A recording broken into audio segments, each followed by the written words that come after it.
Hello, this is Miss Evie here, and I have for you a surprise. I hope that this little few minutes together will help you get excited about all the possibilities and the practical ways that you can use what you've been learning in music with me for the past several weeks and lessons.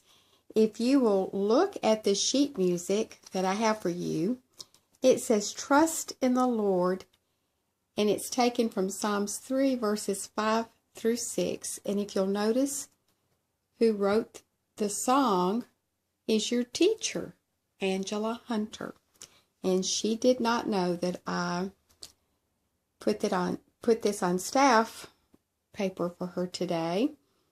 But it's so appropriate because even the words to the Bible verses is what I want you to do as you prayerfully consider why the Lord has had you to learn music theory.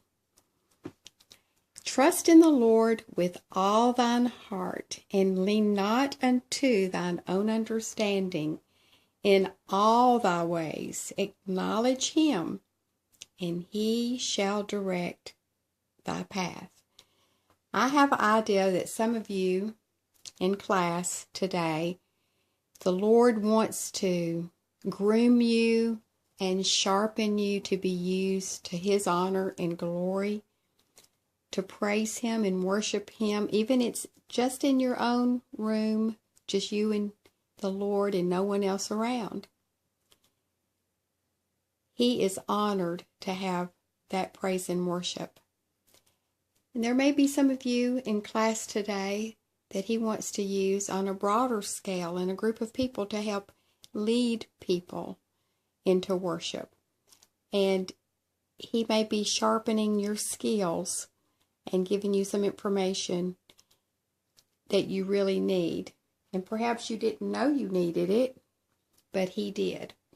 So let's take a look at this song, "Trust in the Lord," and see what we do know about it and what we don't know, and how we can use some of the tools to enhance this music, keeping in mind that it is all for him and all to honor him. Well, I see that we have treble clef and bass clef. I see one flat. Do you remember what scale has just one flat? There are two possibilities: F major and D minor.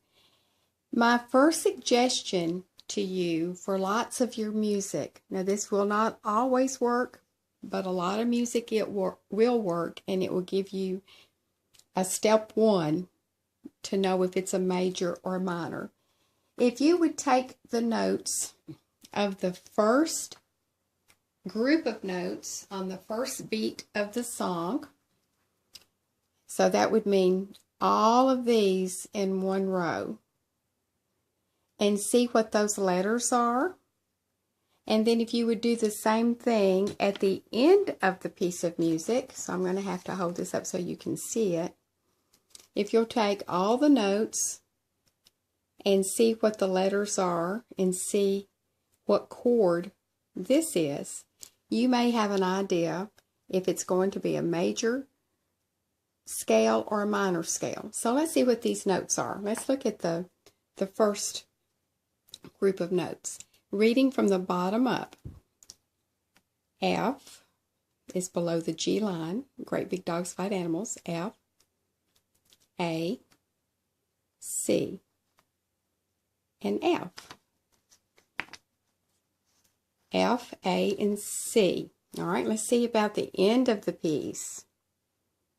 Reading from the bottom up, A, C, F. What about here?